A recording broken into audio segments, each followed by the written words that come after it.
Welcome to the Only Dream Big podcast, starring your host, Donnie Bedney. Only Dream Big is a podcast where Donnie will share tips and experiences on different topics, such as acquisition entrepreneurship, human capital, and the future of the workforce.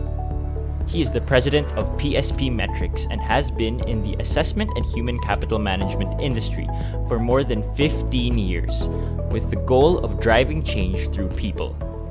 As your guide on dreaming big, let's hear from the man Back, himself. everyone, to another episode of the Only Dream Big podcast. I am your host, Donnie Bedney.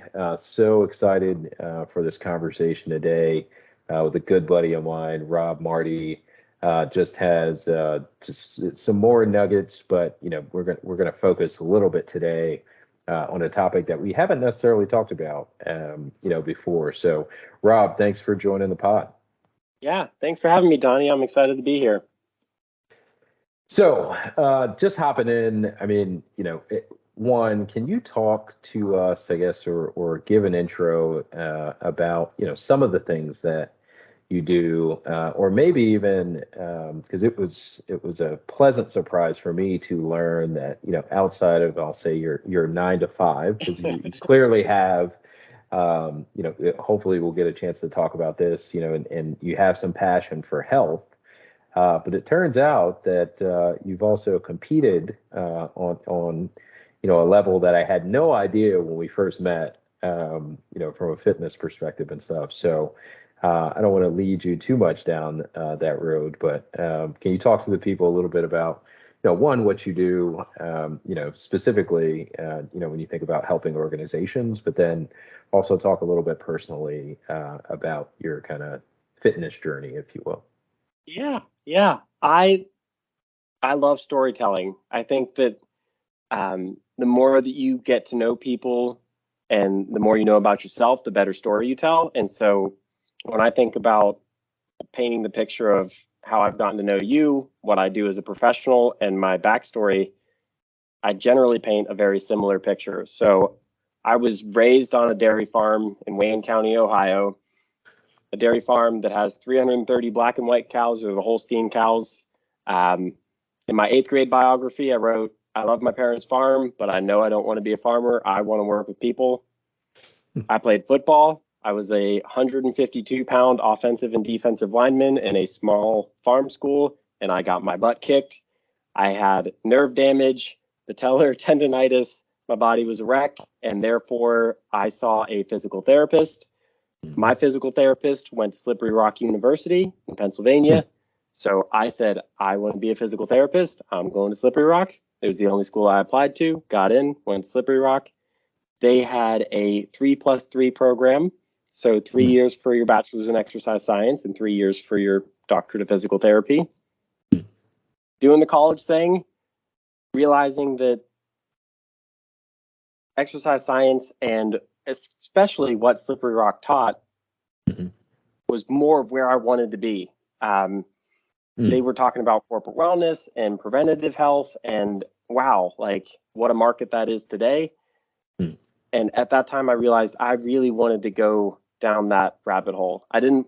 Nothing against PT. It provides a phenomenal service. It has a place in the market, but proactive health, heaven forbid, we help people lose weight before they need the knee replacement or before they need, shoulder reconstruction. So I graduated with my bachelor's in 3 years in exercise science, and I took a paid role down in DC working for Verizon Wireless doing corporate wellness. Fast forward to the next nugget of my life that's meaningful for folks to know is I was hired in Ohio to work with folks with IDD, intellectual and developmental disabilities. And I was hired to do corporate wellness for them and for the staff who served them. And, if you know me, you know that I'm deeply involved in the IDD community, be it the Special Olympics or advocacy for improved health care and health equity for folks who have trouble getting to the hospital or just don't receive the same quality of care because of their inability to communicate with their physician. So that's when I went back to school to get my master's in healthcare administration while continuing to work with that population of people and try to introduce health and wellness for them. ended up getting extremely burnt out. So when we're in settings talking about burnout and employer engagement and stuff like that, it's something that I'm personally familiar with. Sure. It was entirely too easy to just dump myself into that role because it was something that spoke to my passion.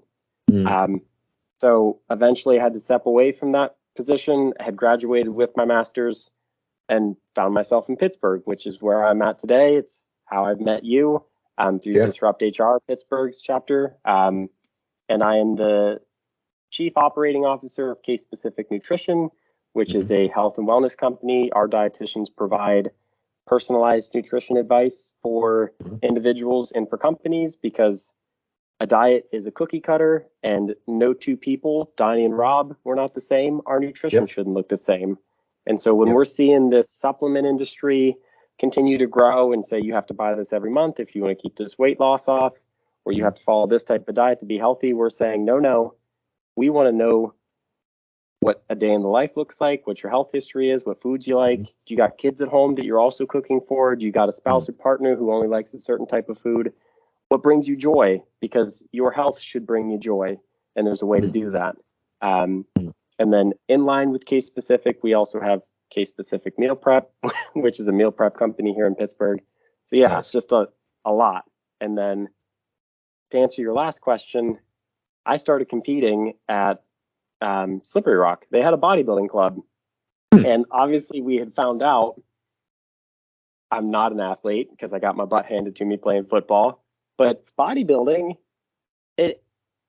you can either say no to the foods you're not supposed to eat and have that regimen and go to the gym, or you don't. And so I've always found that to really speak my language, because I am a regimented, scheduled person. And in college, it was extremely unhealthy. I had an eating disorder. But thankfully, it turned into something where today, the reason I continue to compete is both for my own personal growth, but it's also for professional growth, in the sense of when you commit yourself to something, be it a marathon or competing as a bodybuilder or finishing another degree, starting a company, you're undergoing additional stress intentionally. And if you can still reflect your values and be the father and the person and the friend that you want to be under that increased stress, you can do it when your life's easier. So I continue to compete because it means that if I can eat a regimented diet and go to the gym every day and still be the person I want to be when I have a challenging employee or a corporate contract that has went sideways and you got to renegotiate, then I can do that when I'm eating what I want to be eating, and relaxing a little more. So that's why I've continued to compete. And actually this year in April, I won my pro card. So that's been a long time coming, and I'm really proud of that. That's amazing, man. That's amazing. Yeah. So, I mean, so many, pieces, and obviously your story, I believe is unique, in that. Talk to us about like how I mean, I know you said you got introduced to it, I guess, in college, but, the idea of, bodybuilding, and kind of, I'll say just establishing, that you're going to compete, right? It's probably like, establishing a goal, right? But, your first time, there's no difference. I mean, how did you go about, even learning about like, what does that even mean, right? When I think of bodybuilding, it's just like, okay, extremely, you used the word regimented. I was thinking strict, like chicken breast and asparagus, maybe, I don't know, maybe brown rice. How did you learn, and when you set the goal, I guess, initially of saying like, hey, I want to compete, how did you go about kind of breaking down, I guess, what even the goal was just to enter a competition and like, that was it? Or was it early on, did you decide like, hey, I want to actually get my pro card one day, or like, was that clear, or was it just something that kind of grew into? Oh, man. Well, first, you hit the nail on the head with public perception, right? Because chicken, brown rice, asparagus, that's what most people think. It's also why most people look at me and they don't think bodybuilder. And it's because I don't portray a lot of those attributes Yeah. that bodybuilders portray. And so Sure.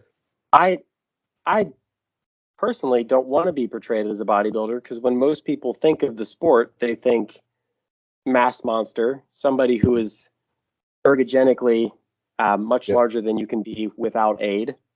Yep. They think kind of a tough guy or tough girl in the gym, like, get out of my way, I'm here to train, throwing weights, screaming. And they also think like outwardly demonstrative of their attributes. So like, you got to be in a stringer that shows your chest and, you know, look at me kind of thing. And I'm quite the opposite. You know, I cover up and I wear big hoodies at the gym, and that's my comfort place. And I do that because for me, bodybuilding is about the mental and the physical stress that it provides me to help me grow. When I was younger, I actually had friends who competed in bodybuilding in high school. And so I watched these guys compete while I was playing football and 16, 17, 18 years old. One of my really good friends actually was Mr. Teen Ohio, which was a title that I then won from him the next year. Wow. But as a teenager, you could compete until you were 19. So I was in college when I won that. And so I was introduced to it at a young age, got to Slippery Rock, and they had a club. And so one of the senior club members came and said, you should really join this. And I was like, I've had friends who have done this. It's not for me. And he's like, reconsider. And so they ended up, I already had the group. I knew a coach because of my high school friends and the coach that they used.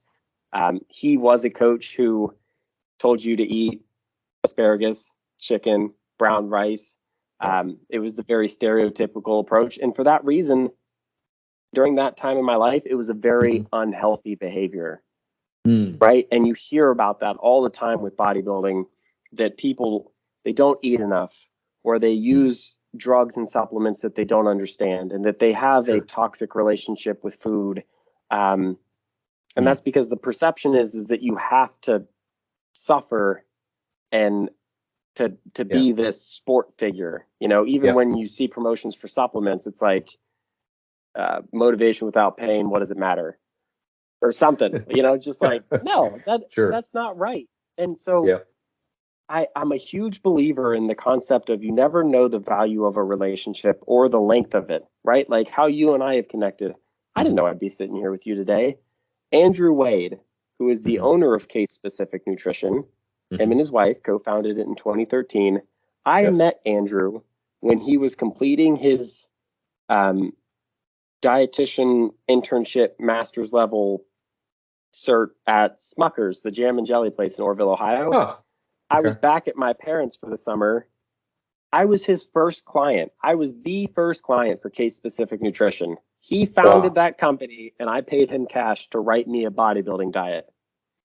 That's when I transitioned from bro science, which is a fun way of saying eat what I've eaten based off of how it's gotten me success, instead of here is a wealth of clinical nutritional information. We have multiple options. You know, it doesn't have to be chicken. It can be fish. It doesn't have to be brown rice. It can be whole grain pasta, X, Y, and Z. It doesn't have to be asparagus. It can be broccoli. And for the first time, I was told it's not about necessarily eating specific things. It's about the macronutrients and the calories that you're getting from it, right? Because what are the goals of competing? Losing body fat, especially as a natural athlete, losing body fat while maintaining as much muscle mass as possible, and maintaining enough energy to be a functioning human being. There are custom ways to do that.